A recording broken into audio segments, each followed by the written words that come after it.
Hello friends, नमस्ते। कैसे हैं आप? मैं राम आर्या अपने YouTube channel study with Ram Arya में आप सभी भाई बहनों का स्वागत करता हूं। दोस्तों, आज हम हिंदी वर्णमाला के बारे में जानेंगे। हिंदी वर्णमाला एक ऐसा टॉपिक है जो लगभग सभी परीक्षाओं में पूछा जाता है, चाहे वो टेट हो, सी टेट हो या अन्य किसी राज्य की टेट परीक्षा हो या UPP, UPSC, UP triple SC, लेखपाल, बहुत सारी परीक्षाओं में हिंदी के वर्णमाला से क्वेश्चन पूछे जाते हैं। तो चलिए दोस्तों, आज हम हिंदी वर्णमाला के बारे में जानने का प्रयास करते हैं। तो दोस्तों, सबसे पहले हम सीखते हैं कि हिंदी वर्णमाला होती क्या है, अर्थात वर्णमाला कहते किसे हैं। तो वर्णमाला किसे कहते हैं, इसके लिए दोस्तों हम समझते हैं वर्णमाला अर्थात वर्णों की माला। जिस प्रकार से एक माला में बहुत सारे मोती पिरोए होते हैं, उसी प्रकार से वर्णों की माला में बहुत सारे वर्ण हैं। अर्थात वर्णमाला की अगर सही तरीके से डेफिनेशन दी जाए तो है वर्णों के व्यवस्थित क्रम को वर्णमाला कहते हैं। अब वर्णमाला में क्या होता है दोस्तों? वर्णमाला को दो वर्गों में बांटा गया है। वो क्या है? वर्णमाला दो वर्गों में बांटी गई है, स्वर और व्यंजन। और वर्णमाला अर्थात वर्ण भाषा की वह सबसे छोटी इकाई है। वर्ण जो है वो भाषा की सबसे छोटी इकाई है। और भाषा जो है वो संस्कृत के भाष शब्द से बना है। अर्थात भाषा का अर्थ है बोलना, भाष का अर्थ है बोलना। अर्थात जो भी कुछ हम बोलते हैं वो हमारी भाषा कहलाती है। और भाषा की सबसे छोटी इकाई दोस्तों क्या है? ध्वनि है। भाषा की सबसे छोटी इकाई ध्वनि या वर्ण है। अर्थात ध्वनि या वर्ण कुछ भी कहते हैं, क्योंकि वर्ण को ही ध्वनि रूप जो है वो वर्णों का मौखिक रूप है और लिखित रूप जो है वो है वर्ण है। अर्थात जो ध्वनि हम लिखित रूप में लिखते हैं वो वर्ण कहलाती है और जिसे बोलते हैं वो मौखिक रूप जो है वो ध्वनि कहलाता है। अब बात करते हैं दोस्तों वर्णमाला। तो वर्णमाला, जैसे कि पहले भी कहा जा चुका है कि वर्णों के व्यवस्थित समूह को वर्णमाला कहते हैं। वर्णों के व्यवस्थित समूह को वर्णमाला कहते हैं।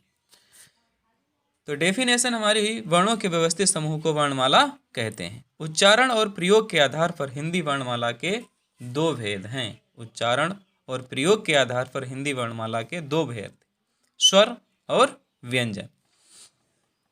अर्थात स्वरों का, अगर स्वरों के बारे में हम कहें तो स्वर वे हैं जो स्वतंत्र रूप से बोले जाते हैं। अर्थात जिन्हें बोलने में किसी की आवश्यकता नहीं होती, किसी की सहायता नहीं होती है, उन्हें हम स्वर कहते हैं। लेकिन दोस्तों स्वरों में भी कुछ स्वर होते हैं, उसमें भी उन्हें भी बांटा गया है, स्वरों को भी बांटा गया है। स्वरों को मुख्य रूप से दो वर्गों में बांटा जाता है, वैसे तीन वर्गों में भी बांटा जाता है। मुख्य रूप से दो वर्ग वो क्या हैं? तो वो हैं हर्ष स्वर और दीर्घ स्वर। और तीसरा है प्लुत स्वर। लेकिन प्लुत स्वर के बारे में बहुत ही कम पूछा जाता है, लेकिन पूछ भी लिया जाता है। लेकिन यदि परीक्षा में ऑप्शन दो दिए हों कि स्वरों को कितने वर्गों में बांटा जाता है, तो अगर दो ऑप्शन दिए हैं तो हम दो पर टिक करेंगे, और यदि ऑप्शन में तीन दिया है तो हम तीन पर भी टिक करेंगे, क्योंकि स्वर को तीन वर्गों में बांटा जाता है, ह्रस्व, दीर्घ और प्लुत। और व्यंजन के बारे में आगे चर्चा करेंगे, पहले हम स्वर के बारे में चर्चा करते हैं। तो स्वर के बारे में जानने का प्रयत्न करते हैं कि स्वर किसे कहते हैं। तो स्वरों के बारे में जानेंगे। स्वर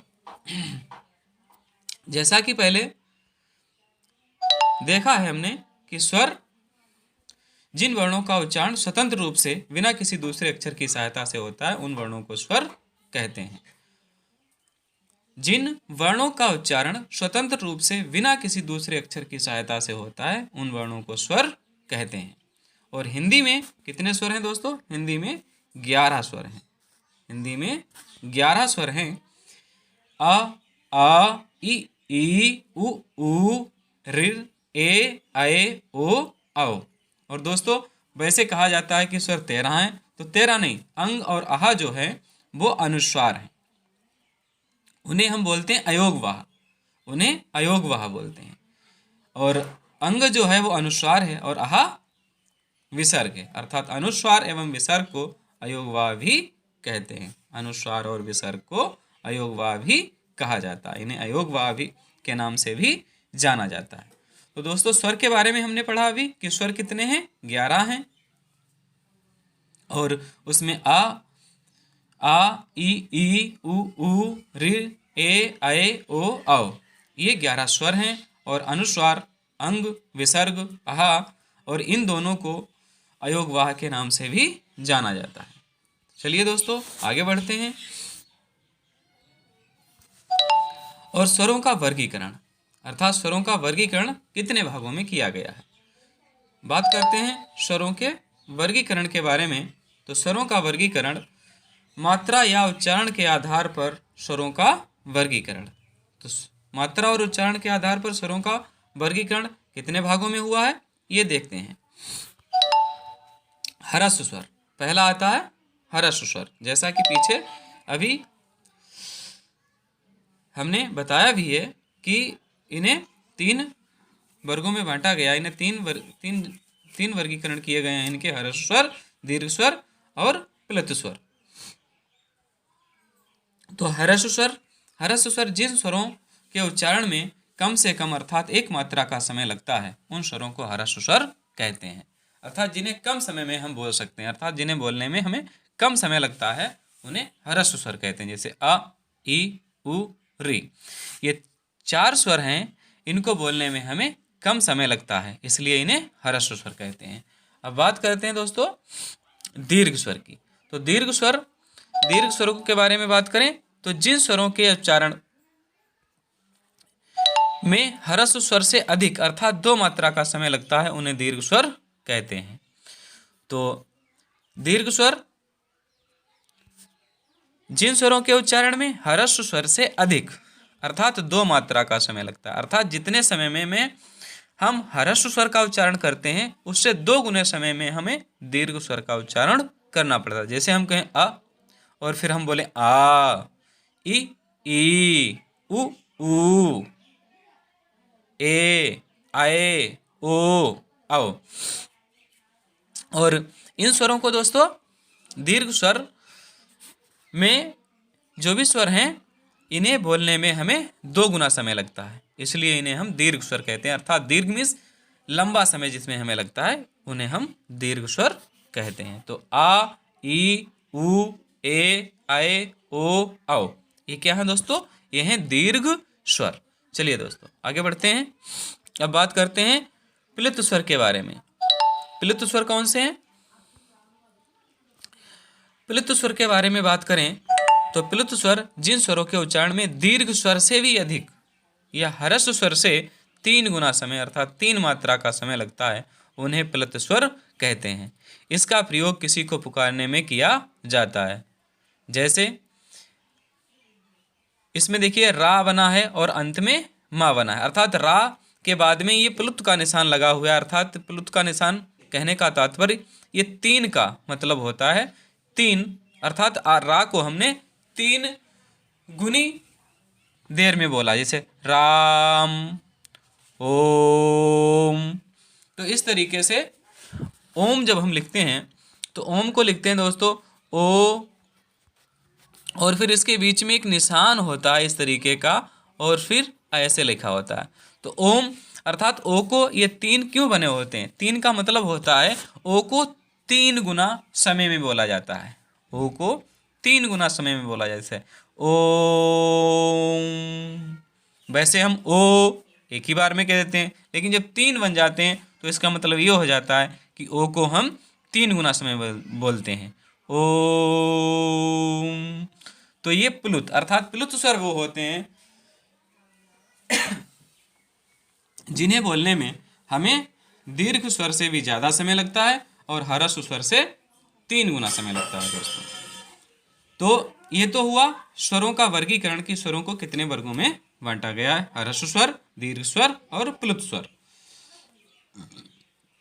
अब देखिए इसमें जैसे हम अभी पीछे ये कहा गया है कि स्वरों को हम स्वतंत्र रूप से बोल लेते हैं, अर्थात उनमें किसी के दूसरे वर्ण की हमें सहायता नहीं होती है। लेकिन इसमें स्वरों को कुछ और भी बांटा गया है, इसमें कुछ संयुक्त स्वर भी हैं, अर्थात इसमें ए, आए, ओ, औ ये संयुक्त स्वर की श्रेणी में आते हैं। इन्हें संयुक्त स्वर कहते हैं क्योंकि ये दो स्वरों के मेल से बने होते हैं। जैसे ए है, ये आ प्लस ई से मिलकर बना है। ओ है तो आ प्लस ऊ के मेल से बना है, तो इसलिए इनको हम संयुक्त स्वर भी कहते हैं, अर्थात ए, आए, ओ, औ ये संयुक्त स्वर भी कहे जाते हैं। अब बात करते हैं जीभ के आधार पर स्वरों का वर्गीकरण। अब अग्र स्वर कौन से हैं, अर्थात अग्र स्वर किसे कहते हैं? अग्र स्वर का अर्थ होता है जिन स्वरों के उच्चारण में जीभ का अग्रभाग कार्य करता है। जिन स्वरों के उच्चारण में जीभ का अग्रभाग कार्य करता है उन्हें अग्र स्वर कहते हैं।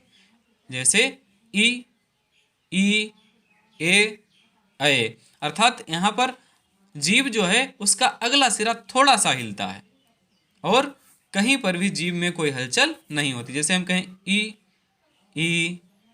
ए, ऐ, थोड़ी सी जीभ हमारी हिलती है, अर्थात केवल उसका अग्रभाग का आगे का भाग कार्य करता है और पीछे का भाग नहीं करता है। तो ये हमारे जो ई, ए, ऐ ये अग्र स्वर कहे जाते हैं। चलिए दोस्तों अब बात करते हैं मध्य स्वर की। मध्य स्वर क्या है, अर्थात जिन स्वरों के उच्चारण में जीभ का मध्य भाग कार्य करता है उन्हें मध्य स्वर कहते हैं। जिन स्वरों के उच्चारण में जीभ का मध्य भाग कार्य करता है उन्हें मध्य स्वर कहते हैं। जैसे अ, जब हम आ बोलते हैं तो ना आगे का सिरा उठता है ना पीछे का, और बीच में हमारी जीभ जो है वो मूवमेंट करती है, तो इसलिए अ को हम मध्य स्वर कहते हैं क्योंकि ये हमारे जीभ का उसमें केवल मध्य भाग ही एक्टिवेटेड होता है, अर्थात वही कार्य करता है, बाकी और कोई भी भाग कार्य नहीं करता है, इसलिए इसे अ को जो है मध्य स्वर कहते हैं। चलिए दोस्तों आगे बढ़ते हैं। पश्च स्वर क्या होता है? पश्च स्वर अर्थात जिन स्वरों के उच्चारण में जीभ का पीछे वाला भाग कार्य करता है उन्हें पश्च स्वर कहते हैं। जैसे आ, ऊ, ओ, आओ, तो यहाँ पर आगे का जो भाग है वो बिल्कुल स्थिर रहता है और पीछे के भाग में थोड़ी मूवमेंट होती है, तो इन्हें हम पश्च स्वर कहते हैं। पश्च स्वर क्या है? आ, ऊ, ओ, आओ, ये पश्च स्वर कहलाते हैं। मध्य स्वर क्या है? केवल आ। और अग्र स्वर क्या है? ई, ए, ऐ, ये मध्य स्वर है। दोस्तों केवल हम अपनी जीभ के माध्यम से ही ये जान सकते हैं कि कौन से स्वर अग्र हैं, कौन से मध्य हैं और कौन से पश्च हैं। तो इस प्रकार से जीभ के आधार पर स्वरों को हम 3 रूपों में वर्गीकृत कर सकते हैं। अग्र स्वर, अग्र स्वर में आते हैं ई, ए और आए। मध्य स्वर जिसमें आता है केवल आ, और पश्च स्वर में आ, ऊ, ओ, औ, ये पश्च स्वर में आते हैं। चलिए दोस्तों आगे बढ़ते हैं। अब मुखद्वार के खुलने के आधार पर स्वरों का वर्गीकरण। अब मुखद्वार अर्थात हम जब स्वरों को बोलते हैं तो हमारा मुख कितना खुलता है, कम खुलता है या ज़्यादा खुलता है, उनके आधार पर स्वरों को कितने वर्गों में बांटा गया है, तो उसे देखते हैं कि मुख खुलने के आधार पर हमारे स्वरों को कितने रूपों में बांटा गया। तो उसमें है पहला विव्रत स्वर, अर्धविव्रत स्वर और संव्रत स्वर। तो विव्रत स्वर जिन स्वरों के उच्चारण में मुख द्वार पूरा खुलता है उन्हें विव्रत स्वर कहते हैं, अर्थात जिनमें हमें पूरा मुंह खोलकर बोलना पड़ता है उन्हें हम क्या कहते हैं? विव्रत स्वर कहते हैं। जैसे हम कहें आ, तो आ बोल के देखिए दोस्तों पूरा मुंह खुलता है। अगर हम थोड़ा मुंह खोलें तो नहीं बोल पाएंगे। बड़ा बोलने के लिए आ हमें पूरा मुंह खोलना पड़ता है। तो विव्रत स्वर क्या है? बड़ा, जिसमें हमें पूरा मुंह खोलना पड़ता है, तो इसलिए हम इसे विब्रत स्वर कहते हैं। अर्थात जिन स्वरों को बोलने में हमें पूरा मुंह खोलना पड़ता है उन्हें विब्रत स्वर कहते हैं। जैसे आ, अर्थात आ जो है वो विब्रत स्वर भी कहा जाता है। चलिए दोस्तों, अब बात करते हैं अर्ध विब्रत स्वर। अर्ध विब्रत स्वर जिन स्वरों के उच्चारण में मुख द्वार आधा खुलता है उन्हें अर्ध विब्रत स्वर कहते हैं।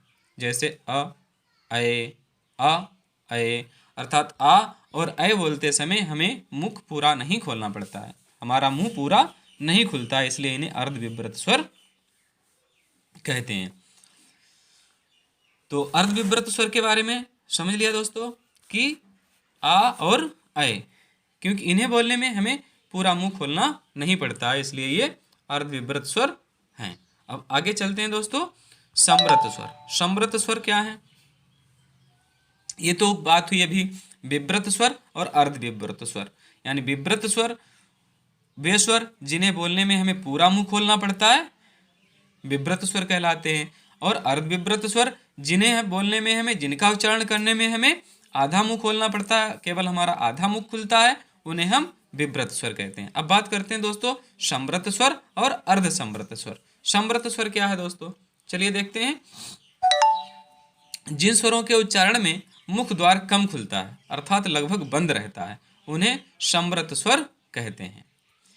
जिन स्वरों के उच्चारण में मुख द्वार कम खुलता है अर्थात लगभग बंद रहता है उन्हें समृत स्वर कहते हैं। जैसे ई, उ, ऊ, केवल थोड़ा सा, यानी केवल हवा निकलने के लिए ही हमारा मुंह खुलता है। जब हम बोले ने ई, उ, तो थोड़ा मुंह खुलता है अर्थात लगभग बंद ही रहता है। कहने का मतलब केवल हवा निकलने मात्र के लिए ही हमारा मुंह खुलता है। तो इसलिए इन्हें क्या कहते हैं? इन्हें समृत स्वर कहते हैं। अब चलिए दोस्तों आगे बढ़ते हैं कि अर्धसंबत स्वर। अब अर्धसंबत स्वर किसे कहते हैं? दोस्तों ये नोट डाउन करते जाना, क्योंकि ये बहुत ही इंपॉर्टेंट चीज़ें हैं और इसलिए इन्हें नोट डाउन करते जाओ, लिखते जाओ। वीडियो को भले ही आप रोक रोक कर देखें, लेकिन इन्हें नोट डाउन करते जाएं। अब समृत स्वर के बारे में पढ़ा है, अब पढ़ते हैं अर्धसमृत स्वर। अर्थात जिन स्वरों के उच्चारण में मुख द्वार आधा बंद रहता है उन्हें अर्धसमृत स्वर कहते हैं। जैसे ए, ओ, अर्थात ए और ओ को बोलते हैं जब हम, तो हमारा मुंह आधा खुलता है। जिन स्वरों के उच्चारण में मुख द्वार आधा बंद रहता है उन्हें अर्धसमृत स्वर कहते हैं। जैसे ए, ओ, अर्थात आ की तरह हमारा मुंह पूरा नहीं खुलता है, इसलिए हम इन्हें अर्धसमृत स्वर कहते हैं। तो अर्धसमृत स्वर कौन से हैं दोस्तों? ए और ओ। और समृत स्वर क्या है? ई, उ।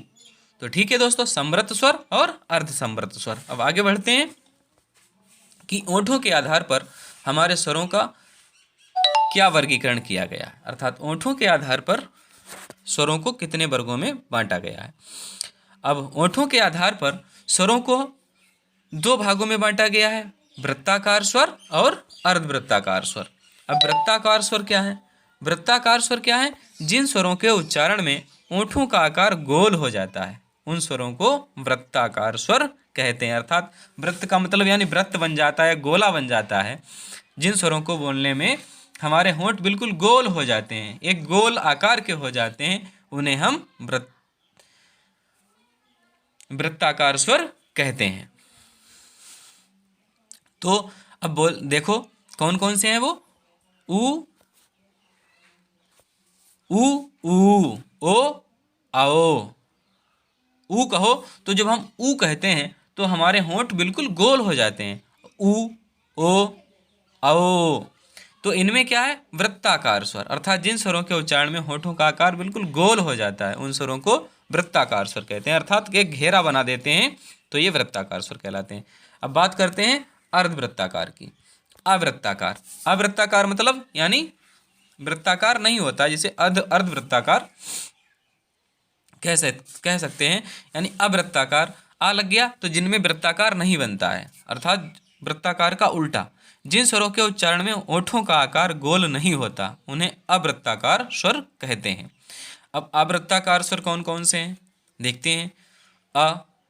आ, ई, ई, ए, आए। इसमें दोस्तों मुंह तो खुलता है लेकिन हमारे होठों का आकार नहीं बदलता। केवल जैसे मुंह खुलता है तो हमारे होठ भी खुलते हैं, लेकिन वो गोल आकृति में नहीं होते हैं, इसलिए इन्हें अवृत्ताकार स्वर कहते हैं। अर्थात ये वृत्ताकार नहीं। जो स्वरों के उच्चारण में होठों का आकार बिल्कुल गोल नहीं हो उन्हें हम अवृत्ताकार कहते हैं। तो दोस्तों होठों के आधार पर हमारे स्वरों को कितने वर्गों में बांटा गया है? 2 वर्गों में बांटा गया, वृत्ताकार स्वर, अवृत्ताकार स्वर। ये दोस्तों कोई रटने की बात नहीं है, बोल के देखो। जिनमें वृत्ताकार बनता हो वो वृत्ताकार, जिनमें वृत्ताकार ना बनते हों वो अवृत्ताकार। ठीक है दोस्तों, आगे बढ़ते हैं।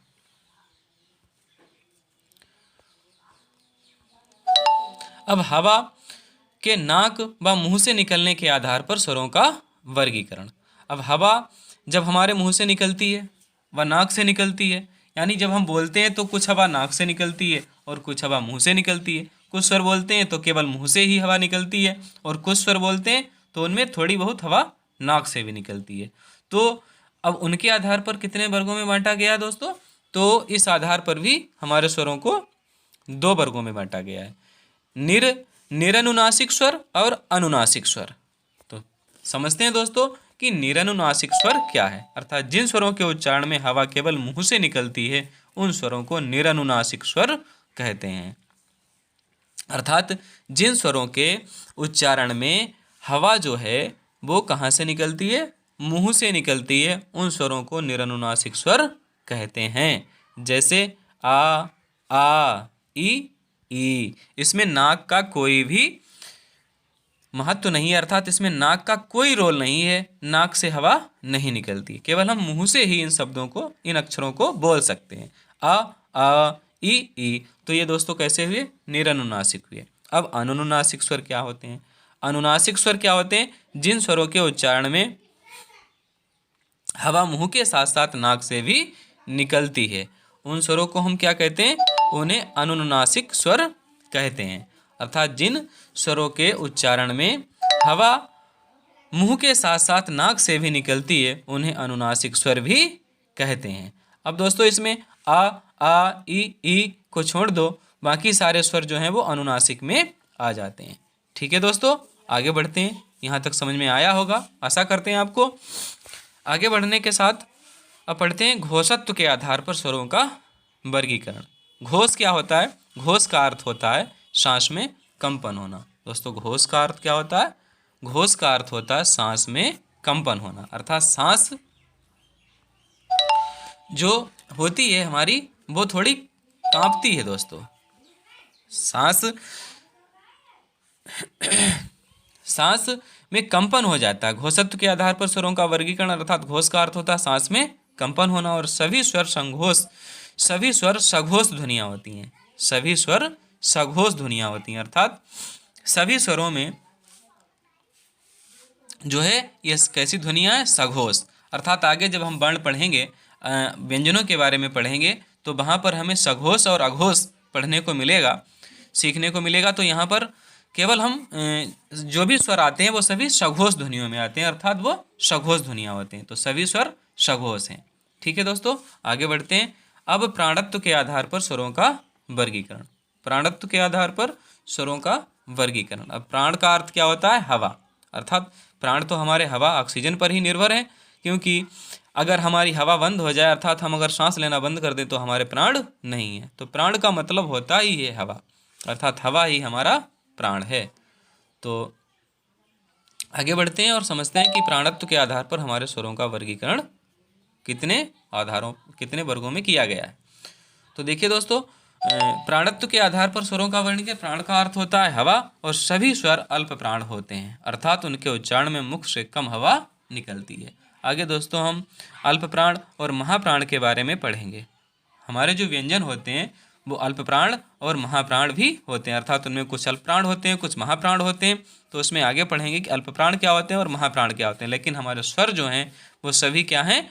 वो सभी अल्प प्राण हैं। अर्थात स्वर सभी अल्प प्राण होते हैं, ये हमें ध्यान रखना है, क्योंकि परीक्षाओं में जब प्रश्न पूछा जाता है कि निम्न वर्णों में से बताइए अल्प प्राण कौन है, तो वहाँ पर कुछ वर्ण दिए गए होंगे और उनमें हमें ये छांटना होगा कि अल्प प्राण क्या है। तो अगर हमें कहीं पर स्वर्ग दिखाई दे जाता है तो वो सभी अल्प प्राण हैं, अर्थात सारे स्वर अल्प प्राण होते हैं। ठीक है दोस्तों, यहाँ तक समझ में आया होगा। अब आगे बढ़ते हैं व्यंजन की ओर। अब व्यंजन किसे कहते हैं दोस्तों? व्यंजन अर्थात वे वर्ण जिनके उच्चारण के लिए स्वरों की सहायता होती है व्यंजन कहलाते हैं। अब वे वर्ण जिनके उच्चारण के लिए स्वरों की सहायता होती है व्यंजन कहलाते हैं। अर्थात स्वरों को हम क्या कहते हैं? स्वतंत्र वर्ण, अर्थात उन्हें बोलने में हमें किसी की सहायता नहीं होती। लेकिन व्यंजन को हम स्वतंत्र नहीं कह सकते, उन्हें बोलने के लिए हमें स्वर की आवश्यकता होती है। जैसे हम दोस्तों बोलते हैं का, तो ये का जो बोलते हैं तो का के साथ किसकी मात्रा निकलती है? आ की निकलती है ना। तो का के साथ में क्या निकलता है? आ। और अगर हम आ को निकाल दें, का प्लस आ बराबर क्या बनता है? का। और यदि हम इसमें से आ निकाल दें, यदि हम इसमें से माइनस आ कर दें, तो ये क्या रह जाएगा दोस्तों? क। यानी इसे हम पूरा नहीं बोल सकते, क। तो इस तरीके से किसी भी स्वर को बोलने, किसी भी व्यंजन को बोलने के लिए हमें स्वर की सहायता होती है। अर्थात आ स्वर सभी में जुड़ा होता है, चाहे का हो, खा हो, गा हो, गा हो, यानी जितने भी व्यंजन हैं उन सब में आ स्वर के साथ वो बोले जाते हैं। तो इसलिए इनको हम स्वतंत्र वर्ण नहीं कह सकते हैं। व्यंजन के उच्चारण के लिए हमें स्वरों की सहायता होती है, अर्थात तभी वो व्यंजन कहलाते हैं। ठीक है दोस्तों, अब हिंदी में व्यंजन कितने हैं? हिंदी में 33 व्यंजन हैं। अब व्यंजन के बारे में पढ़ते हैं। स्पर्श व्यंजन। स्पर्श व्यंजन क्या होता है दोस्तों? स्पर्श व्यंजन अर्थात जिन वर्णों के उच्चारण के समय वायु उच्चारण के स्थान को स्पर्श करती हुई बाहर निकलती है तो उन्हें स्पर्श व्यंजन कहते हैं। जिन वर्णों के उच्चारण के समय वायु उच्चारण के स्थान को स्पर्श करती हुई बाहर निकलती है तो उन्हें स्पर्श व्यंजन कहते हैं। आगे बढ़ते हैं दोस्तों। ये समझे हैं कि स्पर्श व्यंजन किन्हें कहते हैं। अब आगे बढ़ेंगे और समझेंगे स्पर्श व्यंजन कौन कौन से हैं। सभी स्पर्श व्यंजन को 5 वर्गों में बांटा गया, इसलिए इन्हें वर्गीय व्यंजन भी कहते हैं। और सभी व्यंजन को कितने वर्गों में बांटा गया दोस्तों?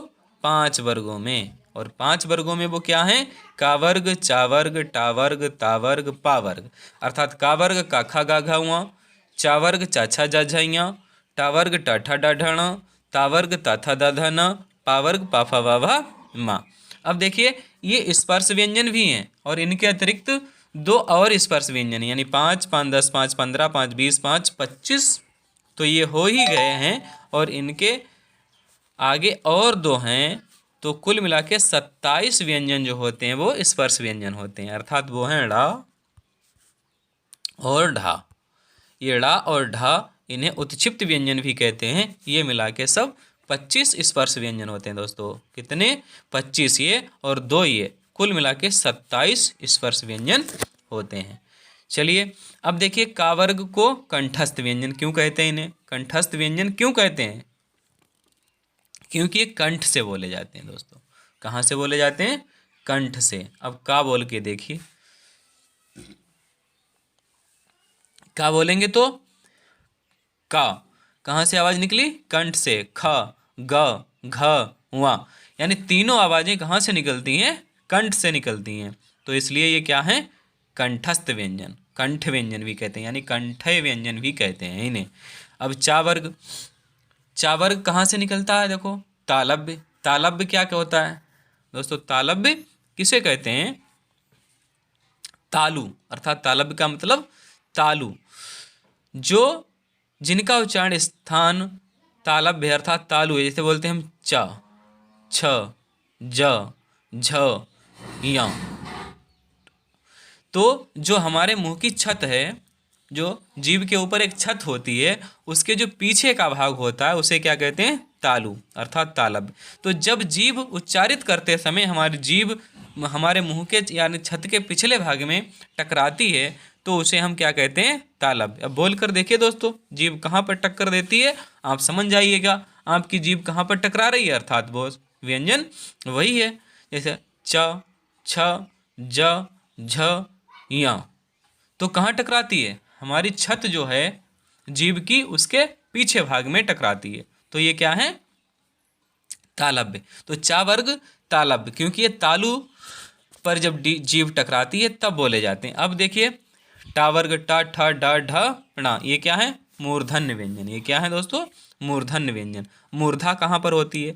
अब मूर्धा होती है हमारे जो जीभ की छत होती है उसके जो आगे का भाग होता है, जो दांतों के पीछे का भाग होता है, वो होता है मूर्धा।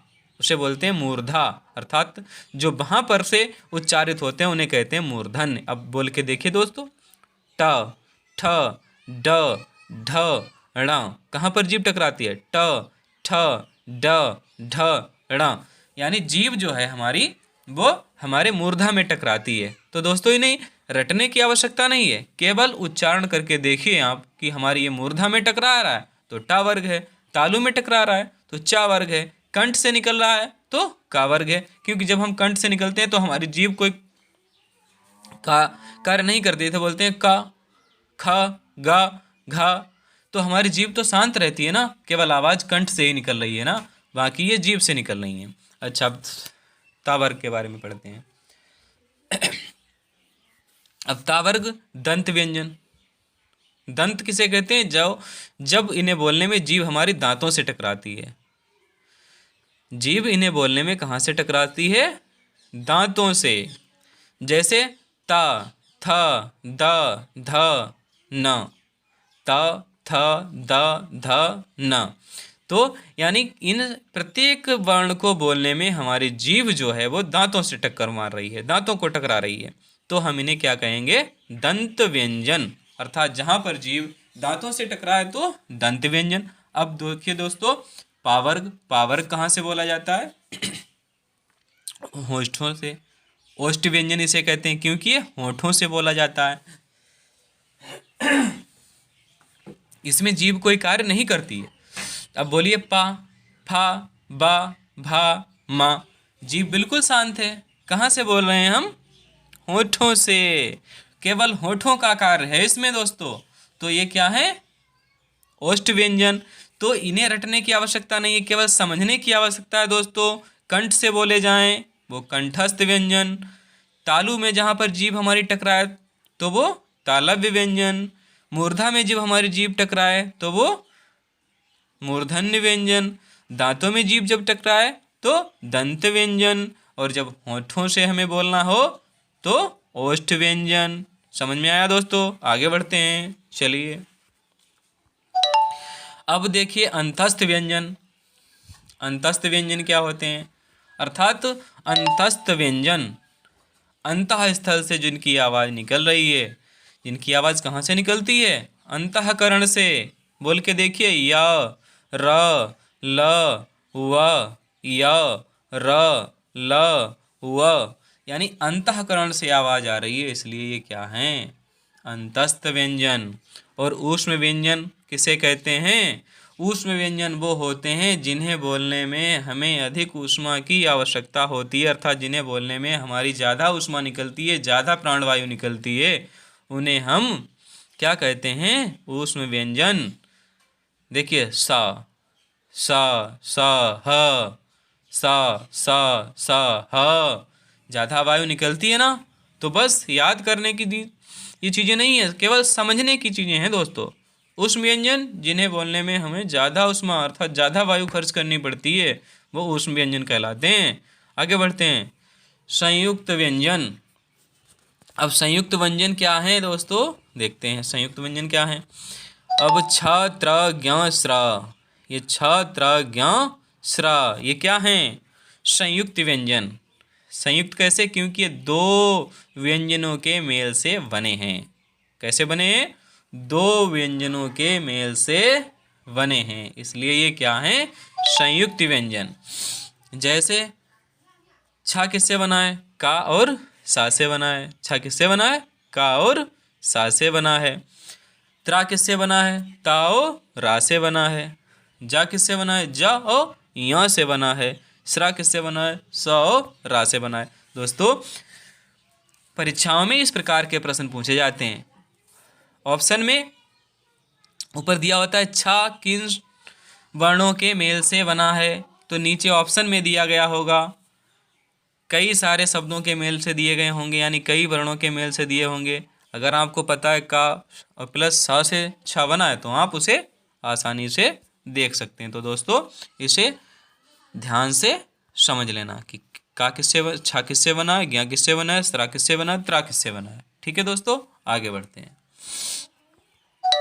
अब देखिए द्विगुण व्यंजन, जिन्हें उत्क्षिप्त व्यंजन कहते हैं। जैसे कि पहले अभी हमने आपको बताया है कि उत्क्षिप्त व्यंजन क्या होते हैं, ड़ा और ढा, और ये स्पर्श व्यंजन भी होते हैं। इन्हें स्पर्श व्यंजन भी कहते हैं। इन्हें स्पर्श व्यंजन भी कहते हैं। इन्हें स्पर्श व्यंजन भी कहते हैं। स्पर्श व्यंजन भी कहते हैं। ये स्पर्श व्यंजन भी हैं दोस्तों। तो ड़ा और ढा ये स्पर्श व्यंजन भी हैं, और इन्हें द्विगुण व्यंजन भी कहते हैं, उत्क्षिप्त व्यंजन भी कहते हैं। याद रखना दोस्तों। आगे बढ़ते हैं। अब अल्प प्राण और महाप्राण क्या है दोस्तों? अल्प प्राण और महाप्राण क्या है? पीछे पढ़ा ही है कि अल्प प्राण सारे स्वर क्या होते हैं? अल्प प्राण होते हैं। सारे स्वर अल्प प्राण होते हैं। तो देखिए दोस्तों, अब अल्प प्राण क्या है समझते हैं। पहले भी समझ चुके हैं। अल्प प्राण का अर्थ होता है कम वायु, अर्थात जिन व्यंजनों के उच्चारण में मुंह से कम वायु निकलती है उन्हें अल्प प्राण व्यंजन कहते हैं। अब कम वायु अर्थात प्राणों का अर्थ वायु, प्राणों का अर्थ ही होता है वायु, क्योंकि वायु के बिना प्राण संभव नहीं है दोस्तों। तो जिन्हें बोलने में हमें कम वायु निकालनी पड़ती है, अर्थात कम ऊर्जा हमारी कम प्राण वायु निकलती है, उन्हें हम क्या कहते हैं? अल्प प्राण कहते हैं दोस्तों। क्या कहते हैं? अल्प प्राण। और ये हैं कौन कौन से? प्रत्येक वर्ग के प्रथम, तृतीय, पंचम वर्ण। ये क्या है? प्रत्येक वर्ग के प्रथम, तृतीय, पंचम। जैसे का वर्ग अगर हम ले लें तो का वर्ग के कौन कौन से होंगे? प्रथम, तृतीय और पंचम। प्रथम क्या होगा? प्रथम तो होगा का। तृतीय क्या होगा? गा। और पंचम क्या होगा? वा। ठीक है ना। अगर हम खा वर्ग को ले लें तो खा में क्या होगा? वो सॉरी दोस्तों, चा वर्ग को ले लें तो चा होगा। चा के बाद में क्या होगा? छा को छोड़ दो, जा होगा। और जा के बाद में झा को छोड़ दो, क्या होगा? या होगा दोस्तों। ठीक है ना। अब अगर हम टा वर्ग को ले लें तो टा होगा। ठा को छोड़ दो, डा होगा। और डा के बाद णा होगा। अब अगर आगे बात करें ता वर्ग की, तो ता वर्ग में ता होगा और था को छोड़ दो, दा होगा और ना होगा। ठीक है दोस्तों। अब पा वर्ग की बात करें तो पा होगा, फा को छोड़ दो, बा होगा और माँ होगा। अब कहो दोस्तों, इन्हें बोलने में कम वायु कैसे निकलती है? बोल के देखो। ता, दा, ना, पा, बा, मा, चा, जा, या, का, गा, वा। निकलती है ना कम वायु। ठीक है दोस्तों, समझ में आया होगा आपको अल्प प्राण के बारे में कि अल्प प्राण क्या होते हैं। केवल हमें ये ध्यान रखना है कि अल्प प्राण जिसमें कम वायु निकले वो अल्प प्राण कहलाते हैं, अर्थात जिसमें हमारी कम वायु निकले, कम प्राण वायु खर्च हो। अब समझते हैं महाप्राण। महाप्राण के बारे में पढ़ते हैं दोस्तों। महाप्राण क्या है? महाप्राण का अर्थ होता है अधिक वायु, अर्थात जिनके उच्चारण में अधिक वायु मुंह से बाहर निकलती है उन व्यंजनों को महाप्राण व्यंजन कहते हैं। महाप्राण का अर्थ है अधिक वायु, अर्थात जिसके उच्चारण में अधिक वायु मुंह से बाहर निकलती है उन व्यंजनों को महाप्राण व्यंजन कहते हैं। तो वो होते कौन कौन से हैं दोस्तों? समझ लेते हैं। कौन कौन से होते हैं? प्रत्येक वर्ग के द्वितीय वर्ण, चतुर्थ वर्ण और ऊष्म व्यंजन महाप्राण में आते हैं। और दोस्तों यहाँ पर अंतस्थ व्यंजन या रला हुआ ये भी अल्प प्राण में आते हैं।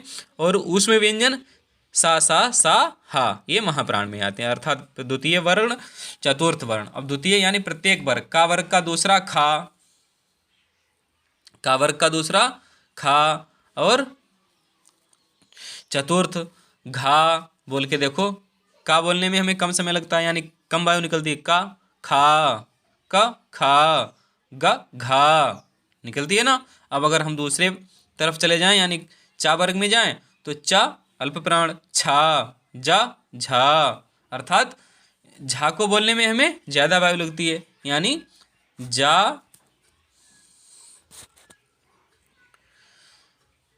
हाँ, तो दोस्तों प्रत्येक वर्ग के प्रथम वर्ण और द्वितीय वर्ण, प्रत्येक वर्ग के प्रथम वर्ण, तृतीय और पंचम वर्ण को हम अल्पप्राण कहते हैं और द्वितीय व चतुर्थ वर्ण को हम महाप्राण कहते हैं। अर्थात जैसे यानी प्रत्येक का वर्ग का हमने ले लिया खा, और खा के बाद में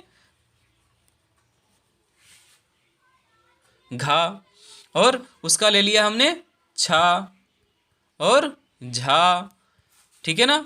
अब हम चा वर्ग हो गया, का वर्ग हो गया, टा वर्ग की बात करते हैं तो हमने ले लिया ठा, और ठा के बाद में ढा। अब ता वर्ग की बात करते हैं तो हमने ले लिया था, और हमने ले लिया धा, यानी था दूसरा, धा चौथा। अब पा वर्ग की बात करते हैं तो पा में दूसरा वर्ग है फा, और चौथा वर्ग कौन सा है, चौथा वर्ण कौन सा है दोस्तों, भा। तो ये जो हैं ये क्या है, महाप्राण है। ये महाप्राण है क्योंकि इन्हें बोलने में हमें ज़्यादा वायु निकालनी पड़ती है, हमारे मुंह से ज़्यादा वायु निकलती है। ठीक दोस्तों, आगे बढ़ते हैं। अब प्रत्येक वर्ग के द्वितीय चतुर्थ वर्ण हो गए। अब ऊष्म व्यंजन महाप्राण में आते हैं। ऊष्म व्यंजन कौन कौन से, सा, सा, सा और हा, ये सब क्या है, ऊष्म व्यंजन है। तो ये भी महाप्राण में आते हैं क्योंकि इन्हें बोलने में भी हमें ज़्यादा ऊष्मा खर्च करनी पड़ती है। अब देखते हैं दोस्तों, आगे बढ़ते हैं। अघोष व्यंजन और संघोष व्यंजन। अघोष और सघोष, अघोष क्या है और सघोष क्या है। अब अघोष और सघोष के बारे में समझते हैं दोस्तों। अघोष व्यंजन प्रत्येक वर्ग के प्रथम वर्ण, द्वितीय वर्ण तथा फा, सा को अघोष व्यंजन कहते हैं। प्रत्येक वर्ग के प्रथम वर्ण, द्वितीय वर्ण, अर्थात प्रत्येक वर्ग के प्रथम वर्ण यानी का और दूसरा खा, चा वर्ग चा और छा, फिर आ जाओ जा और झा, फिर आ जाओ टा और ठा, फिर आ जाओ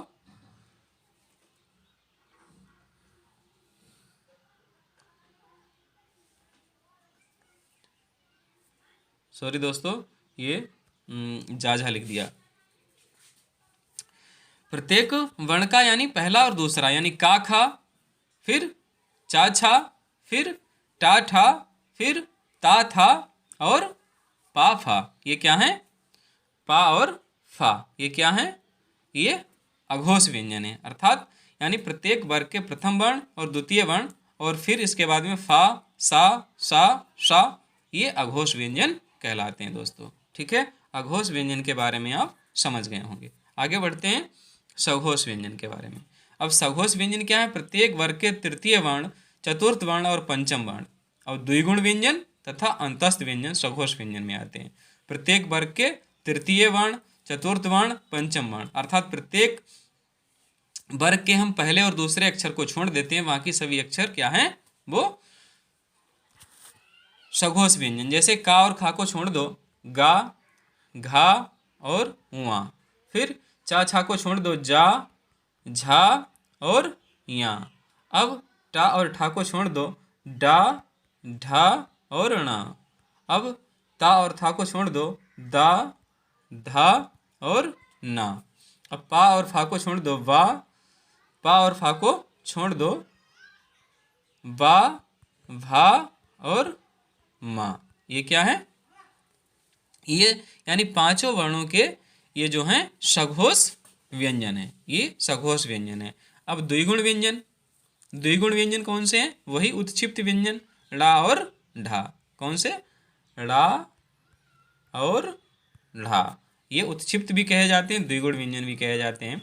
तो ये कैसे हैं, ये भी सघोष हैं। और अंतस्थ व्यंजन, अंतस्थ व्यंजन या, रा, ला और हुआ, ये अंतस्थ व्यंजन सघोष व्यंजन। तो दोस्तों अघोष और सघोष के बारे में आप समझ गए होंगे। ठीक है दोस्तों, आगे चलते हैं।